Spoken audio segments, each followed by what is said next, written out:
Hey guys, good morning. Okay, come get ready with me while I give you a little backstory of why I am the way I am. This is not a typical get ready with me video. I'm already dressed up. I just want to touch up my face and start going out. So I would begin by saying that I found out that my ability to be disagreeable my ability to be disagreeable is what made me stand out in most spaces. The reason is because I've always been a child that has been inquisitive right from time. Very, very inquisitive, that people around me would tell me to keep quiet and I could ask the most dumbest question. And when I was a child, if I asked those kind of questions, you would just assume that, like, you would just be like, what kind of question is this? I could ask questions like, why is the sky blue? Or why is there water here and there's no water here? You know, I could just ask the most stupid questions and people would look at me and like, what kind of question is that? You know, that was how inquisitive I was. And with people telling me to keep quiet, or you know, that what kind of question is that, I used to be very scared to ask questions because I didn't want anybody to talk me down again.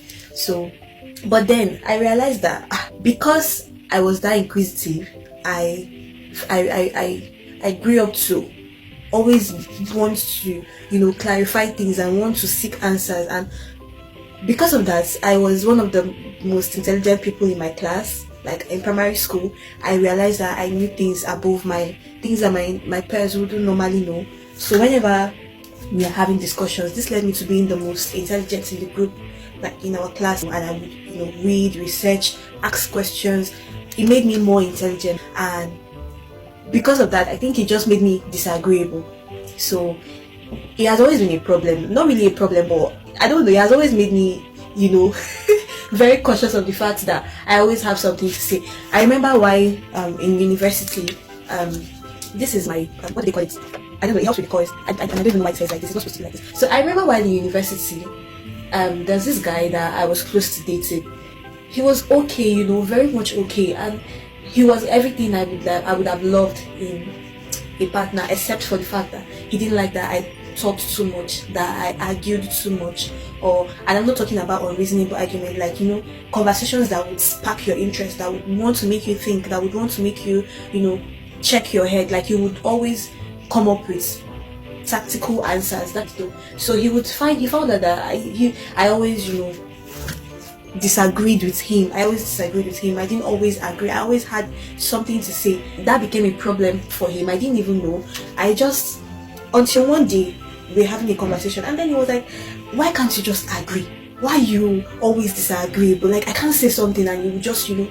And that, at first I was hurt because we are trying to have a conversation and you're telling me that I should, you know, agree with you. Don't you care to hear what I have to say? You know, at some point I wanted to just let it be because I really liked him.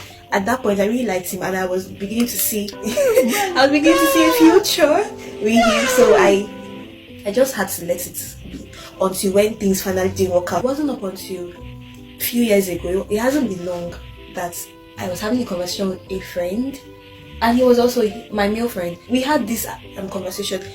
He was making sense, I was also making sense, but I was trying to get him to, you know, see from my own point of view. And after the whole conversation, he said that he really likes that I am not an agreeable person. That one stuck me because I was like, what do you mean? He was like, oh, like, even if it makes sense, you would still want to say something about it. If it doesn't make sense, you would also want to, you know, say something about it. And that's when I realized that really this whole thing is really not a bad something, you know. Like, I am very opinionated.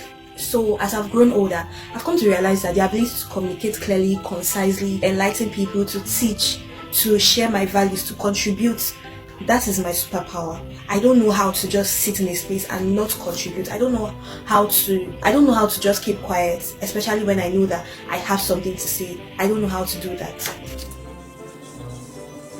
Also, I've realized that with this my superpower, yeah, I haven't always been liked. I would use the word liked because it comes with criticism, it comes with this backside look, it comes with I have to sit in my space, I have to be there, I shouldn't always have something to say. So I'm okay with not being liked. I'm very much okay. It was before that I used to think that, oh, I don't want to upset anyone. At this point I don't really mind. So far I'm able to let out my own opinion in matters. So yeah, that's what I think about it. And why I'm making this video is because I just thought to say that for every young girl out there, you should dare to be bold, you should dare to be courageous, you should dare to be opinionated. The 21st century that we are in, this world, this season, this era that we are in, it doesn't allow girls to be talkatives or to want to be opinionated. So you know the saying where they say it's a man's world. That was then. I'd like to say that was then, and it's no longer now. Girls are allowed to be in spaces. Girls are allowed to be in leadership spaces. They're allowed to be in spaces that matter. So in this year 2025, be there to 2026, be there to be bold, courageous, audacious, as Eric would like to call it. So yeah, and I don't know if I am okay to go like this, but yeah. So thank you for watching. Bye.